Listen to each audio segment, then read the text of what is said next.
I understand that football fans all around the world view and enjoy the sport in different ways, but I also understand that I'm allowed to criticize the way that certain fans view the sport, and that's exactly what I'm going to do in this video. Football fans are incapable of analyzing a player without a bit of emotion or delusion leaking into their analysis. The first example of this has to do with Marco Reus. I want to preface this by saying that I have nothing personal against Marco Reus as a person or as a player.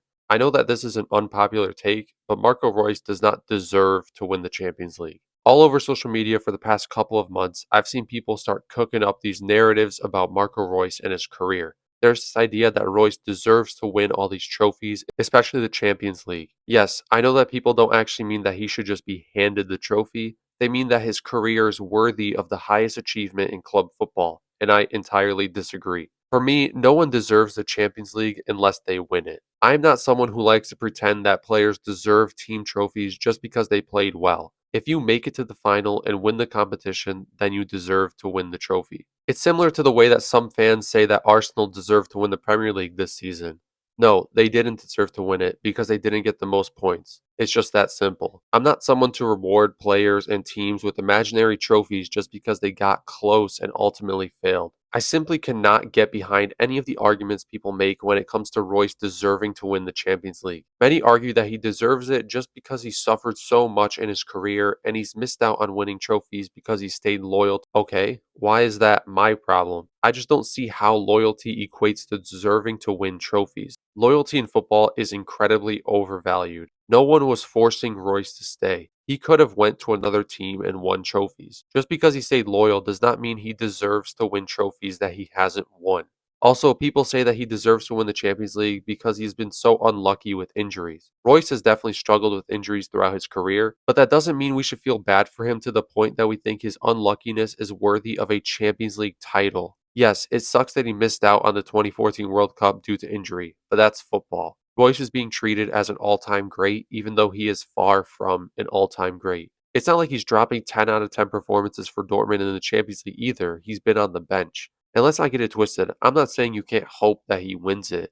I just think it's silly to pretend like his career is worthy of the Champions League because that's not how football works. Trophies are earned. Basically, everyone is pretending that Royce is in desperate need of winning the Champions League because they feel bad for him for being injured and being a serial loser. Again, I have nothing against Royce. I have something against the fans who are treating him like a make-a-wish kid because they think players who stay loyal deserve trophies they don't win. If he does win it, then good for him. I won't be happy or sad. He's not an important player to me. If Dortmund got knocked out in the group stage, no one would care about Royce. Hop off the bandwagon and come back to reality.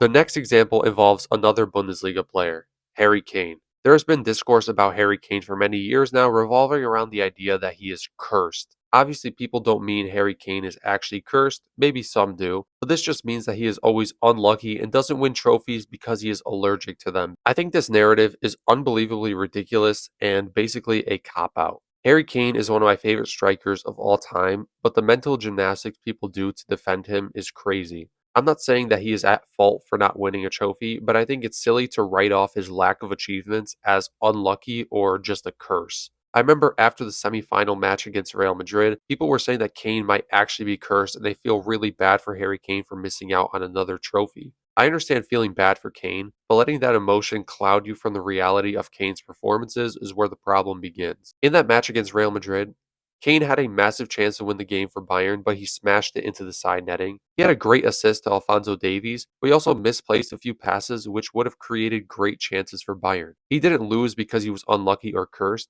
He lost because he deserved to lose. Kane had a brilliant individual season in the Bundesliga, but Bayern weren't good enough to win it. They weren't good enough to even get second place. That's the reality of football. Bayer Leverkusen had a historic season. Kane didn't lose the Bundesliga because he is just unlucky and cursed. It's because his team wasn't good enough. Also, I will never forget seeing tweets about Kane being cursed and people including his World Cup 2022 loss as part of the curse. Are we forgetting that he missed a penalty to tie up the match? What are we talking about? It's just delusion and it's painful to read and listen to. Kane will eventually win a trophy, everyone. Don't worry. He hasn't won one yet because he hasn't deserved to. I love Harry Kane. I'm just not delusional enough to pretend he's just unlucky. The final example is one that applies to many players in different ways. It's when fans analyze a footballer's ability by incorporating things that have nothing to do with what happens on the pitch. A great example of this is Zlatan Ibrahimovic.